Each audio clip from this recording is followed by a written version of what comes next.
Nyimpen file mending di flash disk atau masukin ke Google Drive ya?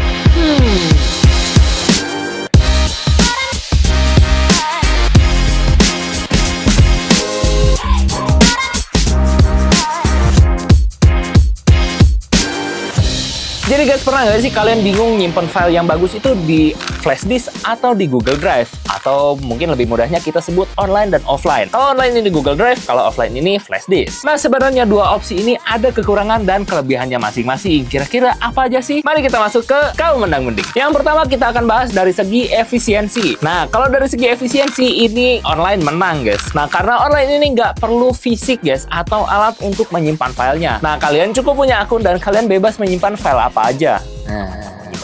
Selain itu, online juga cuma modal kuota atau koneksi internet. Beda lagi dengan yang offline. Kalau yang offline ini harus punya fisik dan juga harus punya PC atau laptop. Tapi selain dari dua yang tadi aku sebutkan, yang terakhir ini yang paling riskan menurutku. Karena kalau offline ini bisa ada fisik yang rusak, otomatis file yang kalian simpan ini akan menghilang. Dan kalau di flash disk kayaknya nggak ada jasa buat benerin ya guys. Kalau udah rusak, ya udah rusak. Selamat tinggal file. Jadi kalau dari sini efisiensi online yang menang. Poinnya 1-0. Yang kedua kita bahas dari segi transfer rate. Ya, kalau dari segi transfer rate data ini jelas offline menang. Yang pertama karena dia punya fisik yang jelas, tapi ya tetap tergantung dari kualitasnya ya. Karena semakin mahal barangnya, otomatis transfer rate-nya juga akan semakin kencang. Nah, kalau transfer rate-nya udah semakin kencang, itu nggak mungkin turun ataupun naik guys. Jadi kalau udah ditentukan kecepatan transfernya itu 150 Mbps, ya udah dia stabil di situ guys. Nggak akan mungkin turun dan nggak akan mungkin naik. Beda lagi dengan yang online. Nah, karena online ini bergantung dengan koneksi internet dan nggak selamanya koneksi internet itu bagus, bisa dari wifi-nya yang down, atau kuotanya habis, atau koneksinya gangguan. Nah, dia nggak bisa bikin transfer data secara cepat yang bikin dia jadi lemot. Jadi poinnya 1-1 seri untuk online dan offline. Nah, yang ketiga kita bahas dari sharing file. Nah, buat kalian yang suka sharing-sharing file, mau itu teman kantor, mau itu teman lama, pokoknya semuanya itu jelas online menang. Karena kalau dari online sendiri, kalian nggak perlu ngasih bentuk fisiknya ke orang lain. Kalian cukup kasih link dan nanti teman-teman kalian akan bisa ngakses tanpa perlu tahu password dan akun kalian. Kalau dari offline sendiri, ketika fisiknya dikasih ke teman kalian, ketika proses copy, ada kemungkinan virus dari laptop teman kalian masuk ke flash disk atau hard disk kalian. Poinnya 2-1, online menang. Nah, yang terakhir kita bahas dari segi keamanan. Kalau dari keamanan sendiri, jelas offline yang menang. Karena kalau kalian punya 10 file nih, kalian pengen ngopi ke teman kalian, kalian cuma pilih file mana yang mau di-copy, lalu dikasihkan ke teman kalian. Otomatis yang lain-lainnya itu nggak akan ke-detect. Ayo, bagiin apa? Jujur.